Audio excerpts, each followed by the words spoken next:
Hello, Bayang Kalirisa. Again, this is Sir Lucky Lea Forbes para sa ating Silver Bullet Productions. At eto na po ang araw na pinakahihintay natin. Sino ang magwawagi para sa ating third leg?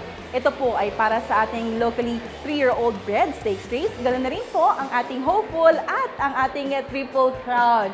Titingnan ngayon natin sino ba ang consistent ang performance, sino ang magwawagi.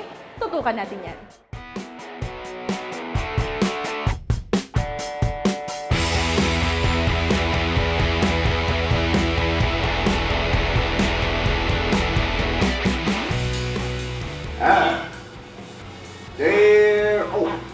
Every sweat counts. Starting in the uniform followed by Steve.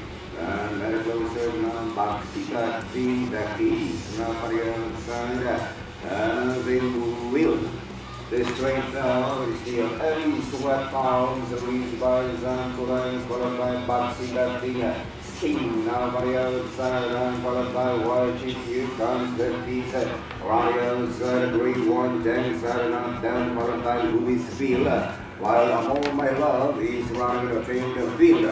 And as they wheel down the back now, this is every sweat counts, leads by some 6 lengths now. Followed now by the Sting in second box, he got in and followed by the keys. And here comes the War Chief running outside, then 7 up, then followed by Louisville.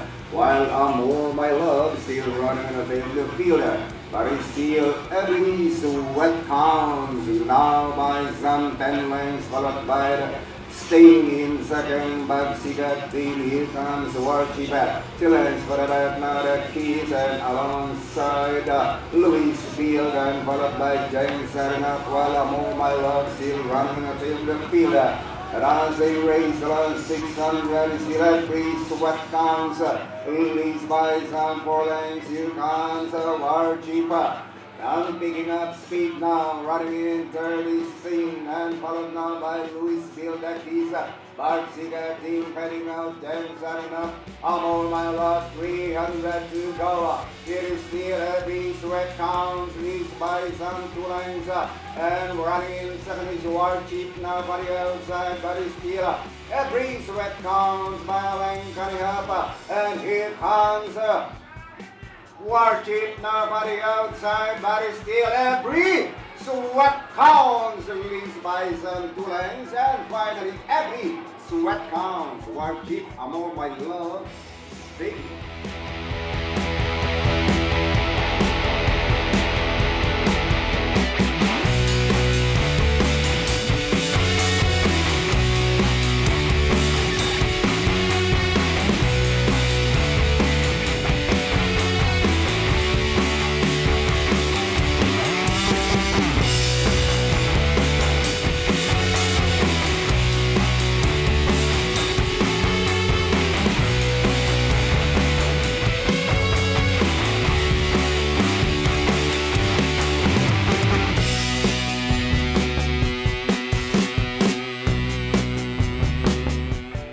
Swaktong-swakto ang fitness na pinakita dito ng ating rider JT Zarate. Congratulations for winning our locally bred, our third leg na po ito. At napaka-easy, kumbaga wala nga pong sweat na lumabas. Ngayon pa lang lumalabas. So congratulations ang ating pong winner para sa ating race number 1. NP number 1 every sweat counts. So please lead us kung ano ba ang na-feel mo kanina during the races, kasi dun sa paglarga pa lang, layo 5 lengths lead eh. So how do you feel dun sa mga nakalaban mo at yung feeling mo na nung mananalo ka na? Yes, yung una, syempre, dahil nasasakay ko na itong kabayo na to, last pa, 2-year-old pa siya, talaga namang mabuti siya. Then, napanood ko yung mga last try niya, nung first leg at second leg. Maganda yung tinatakbo niya, kaya lang talagang sa dating, medyo na siya, nagda-down na siya. Yes. So, ginawa nung trainer namin, si Dante Salazar, sabi niya, pare, nasasakay mo naman to si Evan Rick Count. Try mo nga ulit, ibigay ko sa'yo. Baka mamaya ma-irate mo na siya, mapaganda. Kinuha ko naman yung opportunity na binibigay sa akin. Kaya ayun, tinanggap ko. Then, Yung lumabas yung lineup, Leia, nakita ko, wow, Oo. medyo maganda ako sa laban. So walang ganong matulin, so walang pwedeng lumapit agad sa akin na magbigay ng pressure. So ginawa ko, magandang talent lang. Tapos i-rate ko na lang siya. Break is good, rating is good. Yes. Magaling pa yan, Jackie. So, Thank you, Lea. talagang, kumbaga, itong karera na ito, parang perfectly nasa inyo, pang sa inyo. So, congratulations. Yes, So, thank you. para sa mga lahat ng supporters ng, syempre, JT Zarate, na Swakto Elite Fitness, ano ang message mo sa kanila? Maraming salamat po sa lahat ng tumatangkilik sa karera, tsaka po to sa programang ito. Maraming salamat po. Huwag po kayong magsamang tumakilik dito sa amin sa industriya ng karera at marami pa kami ibibigay na mas magaganda pa. At itong mga darating na month and next month, basta tutuloy-tuloy ito, marami ng stake race. Kaya manood lang po kayo. Congratulations. Thank you, Lea. Maraming salamat at sana manalo ka pa ng marami. Thank JT you, Zarate Lea. po. Thank you po. Kasama rin po nating kikilalanin ang ating mga taga-suporta at sumusuporta dito sa ating mga karera. Simulan po natin sa ating mga main sponsors. Today, we're glad. First time po nilang makakakita ng races at first time po nilang mag-sponsor. They're one of the major sponsors for today. Let us all welcome the Managing Director of North Diamond. Ito po ay international brand from Europe. Walang iba kundi si Mr. Ariel Sandalia. Sir, good day. So, sa lahat ko ng bago dito sa ating channel, meron tayong bagong sponsor. That's North Diamond. So, let's have some preview, background dito sa ating sponsor, sir. Oh yes, magandang hapon po sa inyo. Ako si Ariel Sandalia, Managing Director po ng North Diamond. And maraming salamat sa pagtanggilik mga bayang karerista. At maraming salamat for having us here dito sa racing. Alam nyo, malaking tulong po ang nagagawa ng mga sponsors natin dito sa karera. Aside from their uplifting, ito pong ating mga karera, yung support po sa lahat na nandito. We're actually 12,000 people na nagtatrabaho sa industriyang ito at sila po ang isa sa mga kumbaga nagpo-fuel sa atin. So maraming salamat po. Yeah. So hopefully sa mga susunod pa nating mga karera, makakasama na po ba namin kayo? Oh yes. We are planning to be one of the sponsors also dyan sa mga susunod na mga karera natin. And maasahan niyo kami dyan pagdating sa susunod na karera. We understand na bago po kayo. Kumbaga, it's a new platform for you. May I know po sino po ang nag-invite? Paano po kayo na-expose sa ating karera? Oh yes, actually I was invited by Mr. Nalargan Chairman Reddy De Leon.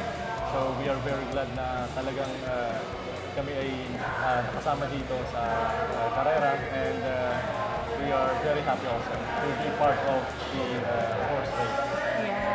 Oh, well, sa lahat po natin mga kaibigan, pag-usapan naman po natin ang kanilang portfolio. So I mentioned kanina, their European brand. This is not the ordinary or typical beddings or mga gamit how do you categorize that, sir? Actually, this is homeware products. Homeware, okay, homeware. Tamang-tama, no? Sa mga nagpapalanong magpaganda ng kanilang mga tahanan. Ito na po ang solusyon. Ito na po ang dapat nyong kontakin. So, sir, may I know ano-ano po mga products na meron tayo? So basically, the product name, the brand is Flores. This is from Germany. So Wow. basically, the products are European made. So all of the materials are 100% natural materials. Ang produkto po namin ay mga beddings. So like bed linens, pillows, pillowcases. And this one is, we are giving this to the Filipino people. I mean, we are sharing this one, the European lifestyle to Filipino people. Kung makikita niyo po dito, this particular linen is the best for Philippine weather. So ito po yung masasabi ko na pinaka-best dito sa weather sa Pilipinas kasi hindi siya mainit at breathable. Okay, yeah, that's the term, Yes, breathable. breathable. Okay. So sa lahat po ng ating mga bayang Karirisa, I hope na sa inyo rin pong tulong, matulungan natin ang ating mga sponsors.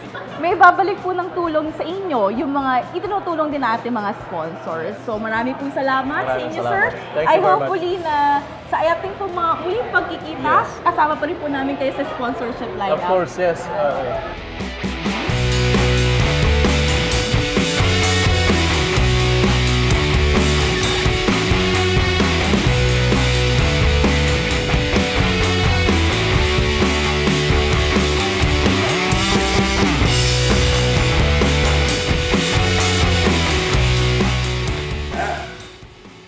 There, oh, game winner, Guardians and King James in the middle, down for the inside, nice balls, and into the drive for the first time, balls, takes out running, followed by King James, and the lines for the man, game winner, in the middle portion of Lisa. Beltuna down for the inside is Summer Rula. And passing the judges stand, it is still King James in two lanes leader, followed by Bozunoa.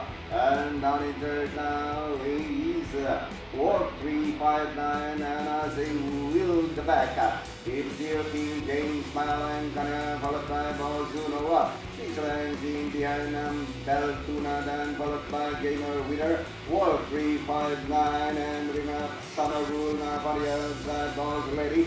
Malibu Princess is running in the tail fielder. As they will down the back, King James, here comes Boss Uno now for the outside. Boss Uno for the outside, King James, here comes Summer Rule now running in third, down in fourth, Beltuna, Gamer Winner, War 359, then followed by Boss Lady, while Malibu Princess still running in the fielder. 600 to go, King James and Bosuno. Beltuna now for the outside, Gamer Winner, 2 lengths for the back, Summer Rula. And got to be hurrying out of the favorite, War 359, then followed by Boss Lady. While Maribo Princess still running the field. And towards the last 400, it is still King James hanging on with the neck leader. Bosuno, Beltuna in the middle. And around the outside, Summer Rula, Gamer Winner, and down the stretch they go. It is still King James hanging on with the 2 lanes leader. And down for the inside now is Wall 359 and Bosuno 1 second on the outside. Beltuna by still King James. Swings away now to about 5 lanes and finally King James. Bosuno. Summer Rule.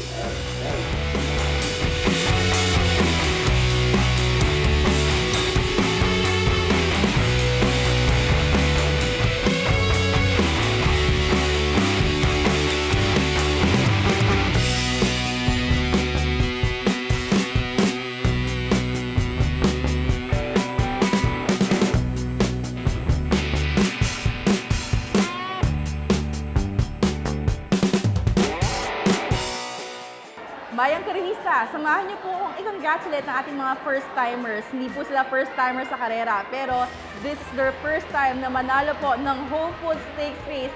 Let us congratulate the winner ng 2023 third leg Whole Foods Stakes Race. Walang iba, MD De Jesus. Congratulations! May paikot pa to kanina. At syempre, ang isa po sa mga bago nating trainer, although mga 3 years na rin sila nagpa-practice, Mr. Marciano Mangdeli Ramos. Ang dami niya pa daw, no? Congratulations po. So, let's begin with the interview with our rider. Ito, nakita po natin, pawis na pawis si Michael De Jesus. Mike, ang gandang break ng nakita natin dito. Maganda rin naman yung performance, but nandun yung uno eh. Hindi ka nilulubayan. So, let's talk about it. Ano yung naging diskarte mo nung nakita mong may humahabol sa'yo? Tingin ko naman kasi, ako ba, anybody's race. Ako yung kabayo ko nandun, parang kasi pagka pinigil ko masyado baka manggigil. So hinayaan ko na lang na ibigay yung kusa niya. Sa kabila, nung wala naman nang dumidikit, nagpalamig ko, nagparenda naman siya, nagpaawat naman. Kaya sa kabilang kwartos, nagpalamig siya. Yes, oo. Nakita natin dun sa kabilang kwartos, nandun na rin siya. Talagang, di ba, naunahan ka pa nga niya, nauusan ka niya. Nung nakita ko bumabalik yung uno, pumigil pa rin ako. Kasi alam ko yung kabayo na marami Marami pa. marami pa. So, congratulations. Naramdaman mong nanalo ka na nung nasa anong distansya ka? Yung sa rekta, sabi ko nung pare-parehas lang din kami, nung hindi nga ako nag-response naman Okay. Kaya sabi ko, chance na manalo. Okay. Sabi ko, may chance na siya manalo. Congratulations. Sabi mo nga, first time mo, First how do time. you feel? Masaya. Kasi unang-una, binigyan ako ng tiwala ni Big Boss James So hindi naman nabigo, kaya natutuwa rin ako. Okay. Tsaka para sa akin na first time break na manalo ka ng hopefully. Well, congratulations sa iyo, Thank you. Michael. At sana marami pa tayong makita na awarding kasama sa mga big winners. Itong si Michael. Congratulations. Now, let's have Mr. Marzano Mangdeli Ramos. Nakasama ko siya before sa training no? So, mga trainers, nagsisimula sila noon, kumukuha sila ng lisensya. They're part of that group. So, if I'm not mistaken, chiropractor po kayo. I mean, naghihilot sila ng mga kabayo. Siya mismo kapag mayroong diferensya, mayroong konting sakit ng katawan yung kabayo. So, siya yung nagmamassage. So, kamusta po kayo? Mabuti naman po. Okay. Ngayon po may mga hawak na kayo, mga champion horse. How do you feel? Meron niya po. Pero nagpapasalamat po ako dahil binigyan ako ng tiwala ni Boss James, Boss Mike na mag-train ng mga ganitong kabayo. So, nag-successful naman talagang napakasarap sa isang train. Kayo po ay first time nyo ding manalo na hopeful o first big stakes race nito? First time lang po yan. Ngayon lang po nagganap sa buhay. Okay. Kasabayan nyo rin po si Ramon Artea, if I'm not mistaken, at ka-stable nyo din, di ba? So, I'm so happy to see them. Kasi nung nag-start po kayo, di ba? Parang lahat nangangapa. And now, nakikita nyo, nagiging unti-unting veterano na. At ngayon, nagpapanalo rin ng mga big races. So, ano po ang maibabahagi nyo sa lahat po ng mga nanonood, sumusuporta sa inyo at sa mga katulad nyo pong, first-timer at nag-i-aim na maging trainer? Siguro po kailangan talaga tiwala sa sarili.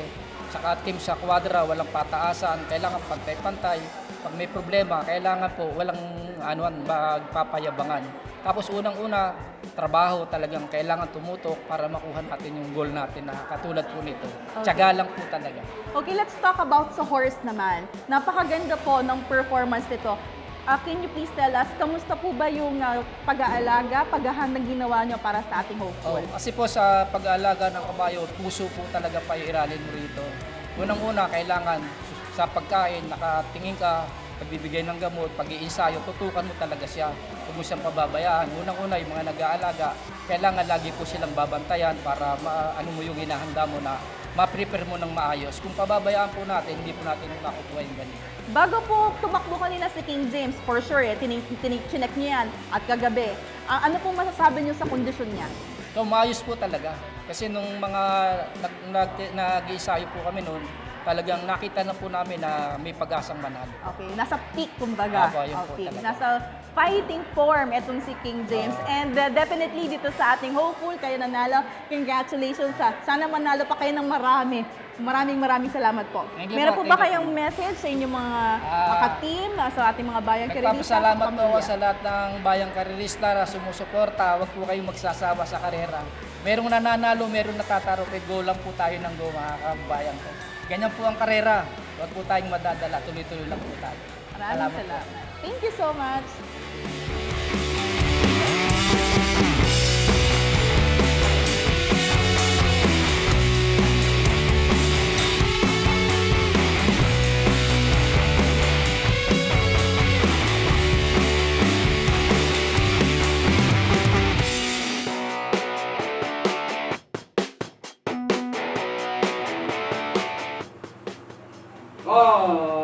Horses about 2024 Pibrecom third leg triple crown is stakes race worshipful master best of the game moving up now on the outside is Batang Manda and in third comes Primavera alongside fourth is still somehow next in line on the outside inside how it goes amazing and winning the group is High Dollar.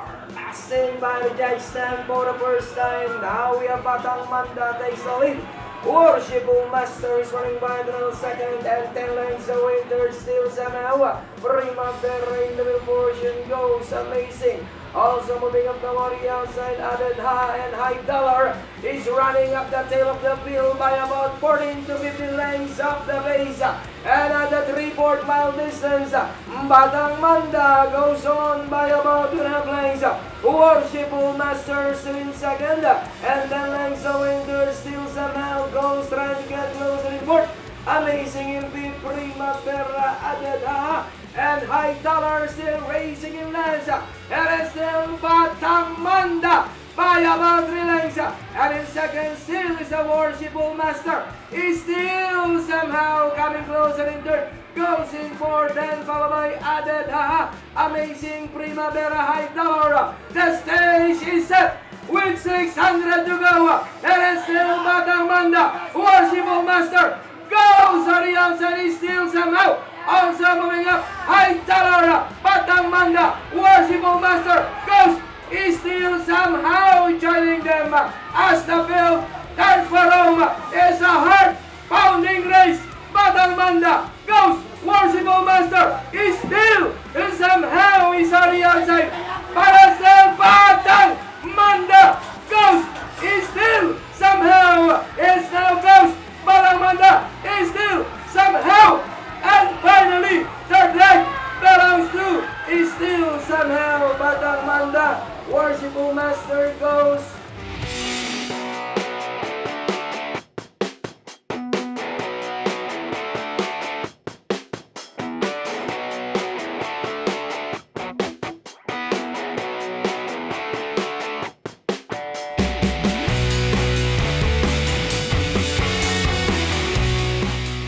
Bayang Karibista, ang challenge nga po sa lahat na ating mga breeder, horse owners, and trainers, ganoon na sa jockey, kung paano makakabuo ng karera yung ating mga kabayo from the first leg at makakatapos hanggang third leg. And this time, congratulations! Ang nanalo po ng ating third leg Triple Crown for 2023, none other than still somehow na inihanda po ni Mr. Moy Mongaya.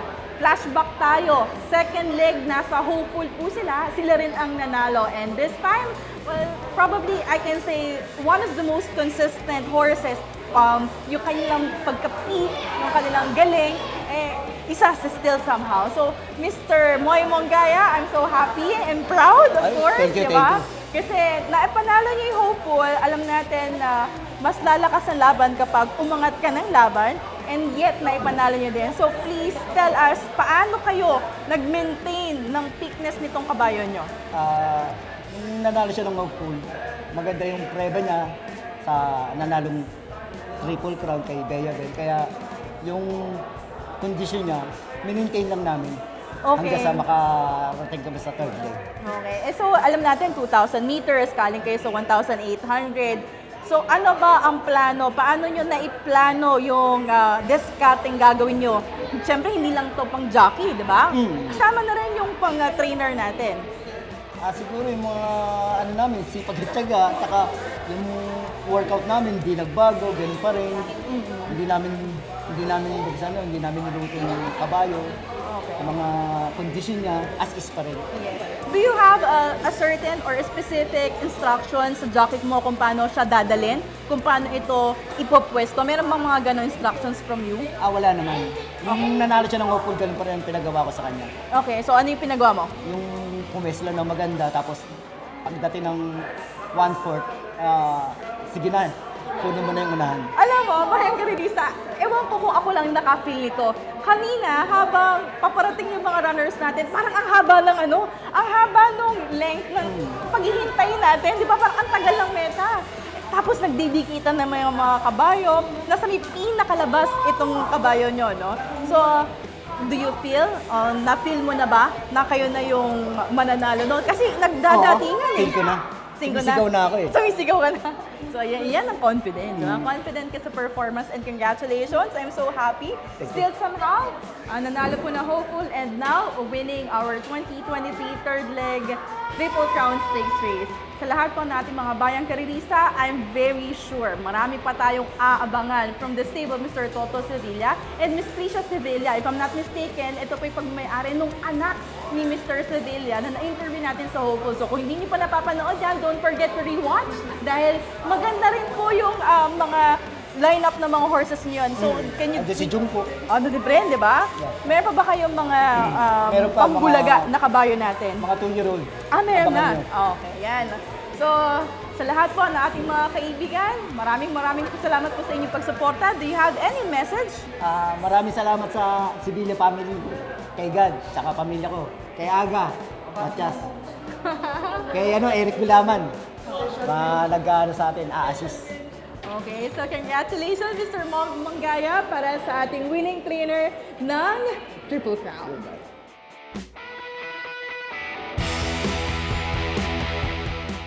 Congratulations everyone! I hope that you enjoyed our races today. Congratulations as well sa ating mga winning connections. Simulan po natin sa ating race number 1, our 3-year-old locally bred stakes race, kung saan nanalo po dito yung ating numero 1, Every Sweat Counts. Pagmamayari po, walang iba, Mr. Denny Stan. A very good performance, banderang tapos. Ganun na rin po para sa ating hopeful. Dito si King James naman ang ating nanalo. Ito na may pagmamayari ni Mr. James Rabano at ang gumulat dito sa ating third leg ng Triple Crown. Walang iba kundi si Still Somehow. Panoorin niyo po yung mga interviews namin. Magaganda po ang mga interviews natin with the trainer and jockey. Dito na-explain nila kung paano nila inihanda, ginawa at diniskartehan ang kanilang mga panalo. Sa lahat po ng ating mga kaibigan, hindi pa dyan natatapos. Lahat ng ating mga magagandang lineup. So mga susunod pa, no? Lagi po kayong tumutok dito sa ating program. Also, we would like to thank yung ating phone sponsor na dumayo pa rito for the first time para tingnan at sumama dito sa ating mga awardings. Walang iba, North Diamond and Bayang Karisa. I hope you don't forget ang pag-like, pag-share at pag-subscribe dito sa ating channel. Kung hindi pa po kayo naka-follow, don't forget to hit that like button. So sa lahat ng ating mga kaibigan, my name is Lucky Lea Forbes para sa ating Silver Bullet Productions. See ya!